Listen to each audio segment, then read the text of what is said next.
Welcome to a series of videos from Egypt.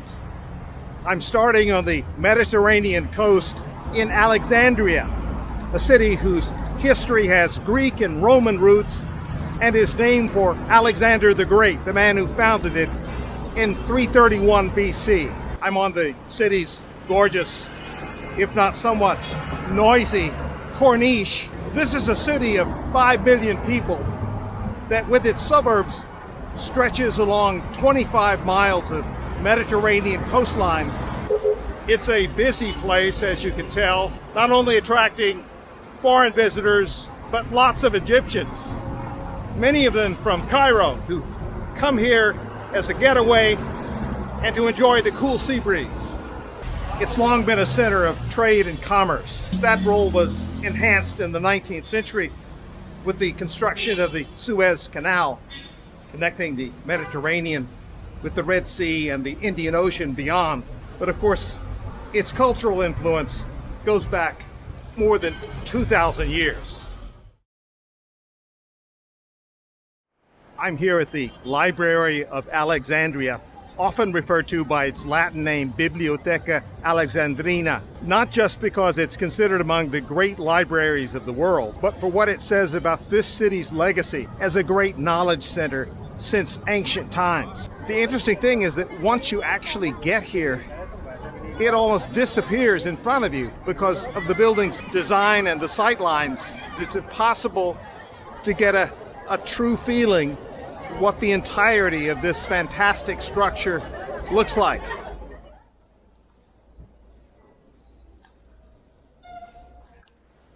This library opened in 2002 and has shelf space to hold 8 million books.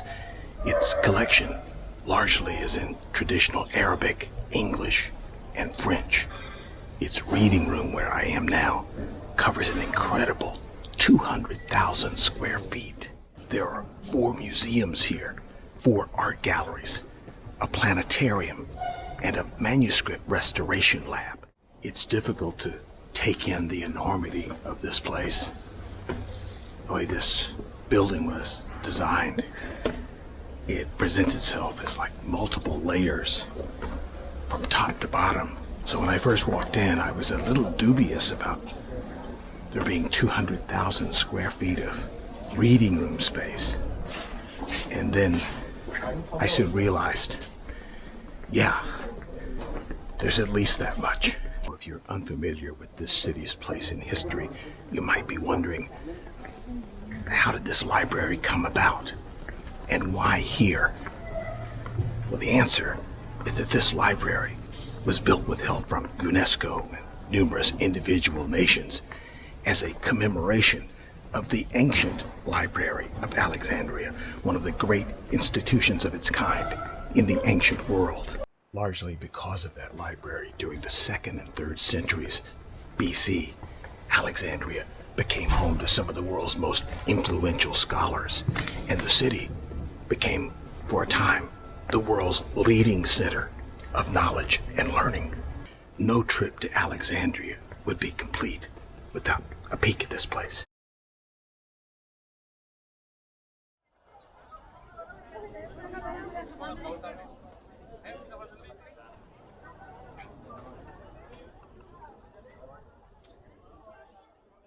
One outstanding place from which to take in the Mediterranean shoreline is from this fortress, the Citadel of Alexandria, built in the 1400s to protect Alexandria from threats by the Ottoman Turks. This was obviously a formidable place back in the day, with the outer wall and an inner wall that's even slightly taller, set right up next to the sea. It's hard to imagine being able to penetrate it. It's an excellent place to come just to get a sense of Alexandria's superb harbor skyline. And when you're in it and you're looking out to the Mediterranean, you don't appreciate it nearly as much as if you can back away. And this fort is one of the excellent places that allows you to do just that.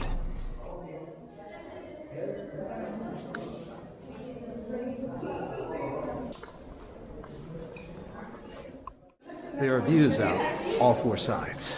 Let's take a look outward into the Mediterranean.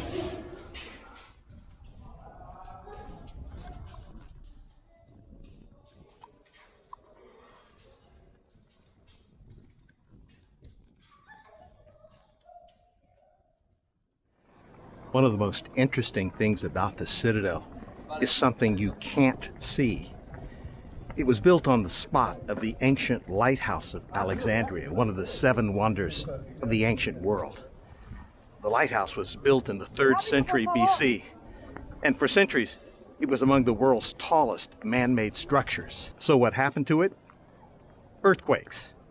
Several of them, starting in the 900s until one in the year 1323 finished it off, and much of what was left of the great tower crumbled into the sea. And yet that last little detail, the fact that the lighthouse might be down there underwater instead of in pieces having been hauled away to construct other things, didn't really enter people's consciousness until the 1970s. It wasn't until 1994 when a team of French archaeologists dove into the water and uncovered the remarkable remains of the great lighthouse, which documentary filmmakers have since shown to the world. For several years, there's been a plan afoot to turn these submerged ruins into an underwater museum. How cool would that be? It is very warm in this courtyard and throughout this property. And I believe that I'm ready to find something cold to drink.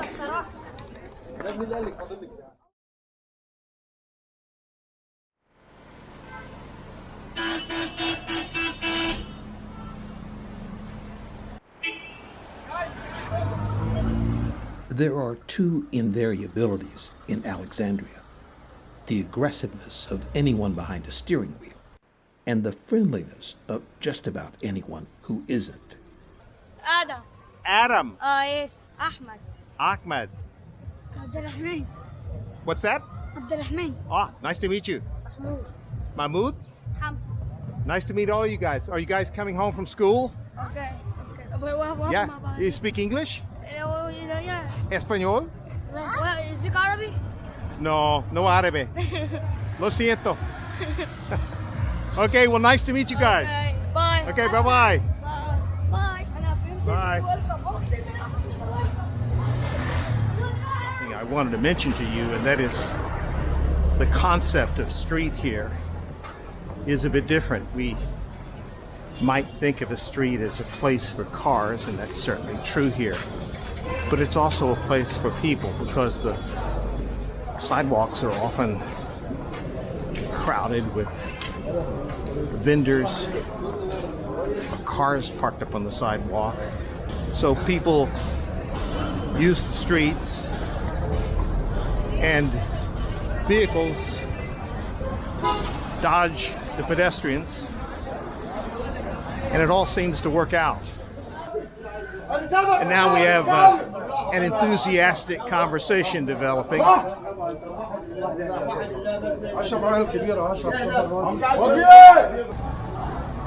So I've turned the corner. Different worlds. This is a beautiful city, there's no question about it.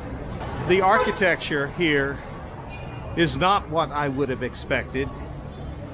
Much of it seems to be Venetian, Mediterranean, with window coverings, most of them painted green, lots of balconies. If you look a little more deeply at the buildings that you see here, many of them are not in good repair.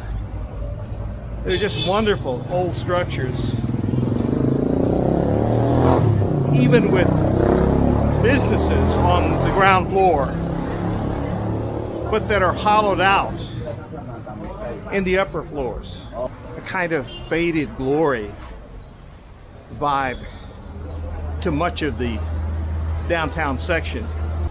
But that said, it's also a charming city. And people here are extremely friendly, and they're proud of their city. And they will constantly tell you If you're an English speaker, they'll say, "Welcome to Alex," which I guess says a lot.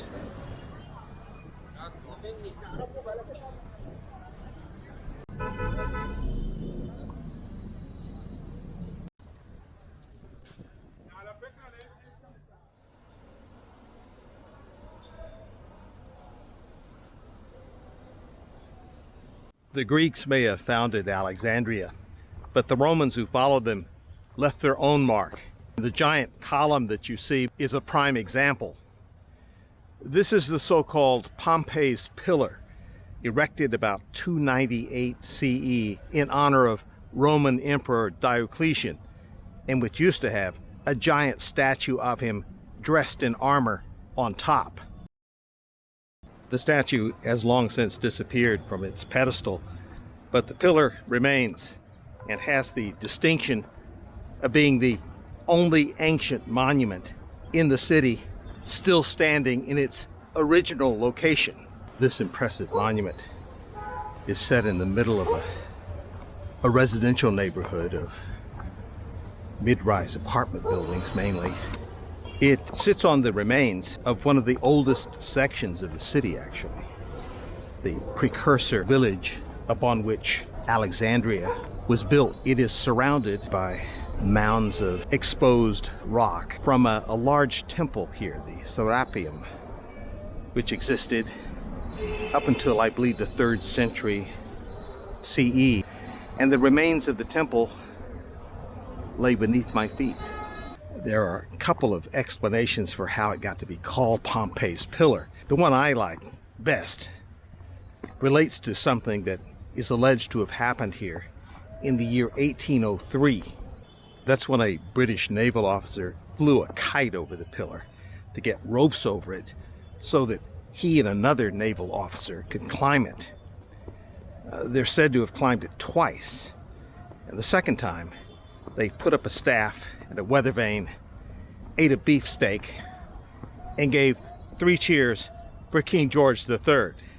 The Royal Navy's port of Portsmouth and its football or soccer team were said to be associated with the moniker Pompeii, and the climbers came to be known as Pompey's Boys.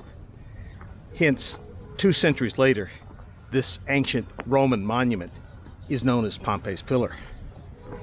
That's the legend anyway. I'm here mid-morning. There are a few other people here, but not many. Maybe I've seen a half dozen people since I've arrived. This place's history, I'm referring to the history of conflict between Muslims and Jews and Christians, is particularly noteworthy, I think, given a recent tragedy that occurred here, September, I believe, of 2023. 2 Jewish tourists were shot and killed while visiting this site. And apparently the press reports indicated that it was an off-duty police officer who shot them. When I arrived here, the ticket taker or his assistant had a pistol. There's security that you go through. There was a soldier, a very pleasant soldier with a semi-automatic machine gun. Then once I walked more deeply into the site, at another station, there was a second soldier with an automatic weapon. So I don't know if that is routine or if that's just a government reaction from the crime that took place here. Well, I've taken the steps down below. There are a couple of rooms that are open in the temple, and I've arrived at the sanctuary of Serapis. I may disappear in darkness here because there's very little light inside the sanctuary. I can vaguely make out something at the end of this long hallway. There's a simple single air humidifier sitting in the sand of this walkway in the dirt, and I guess I have arrived at at the statue.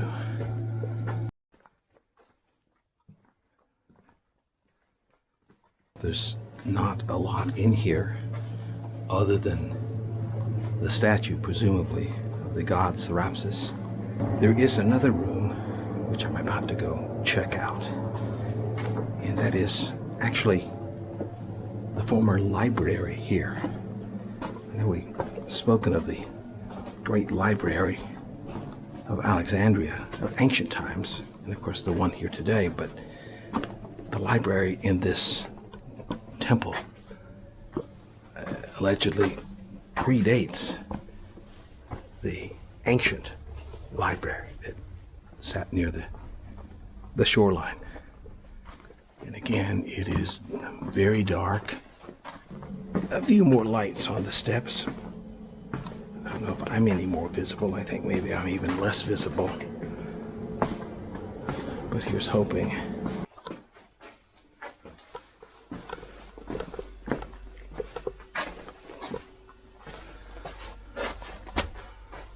This is as far as I can go. I don't even think there's enough light to show you what the end of the hallway looks like. I'll turn my camera in that direction.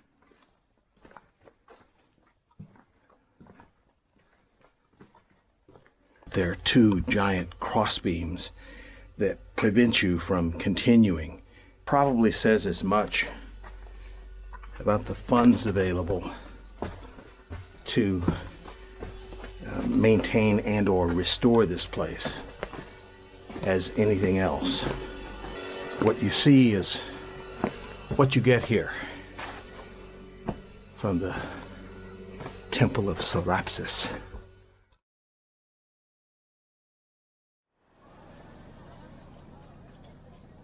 As I begin this trek through Egypt, an early observation.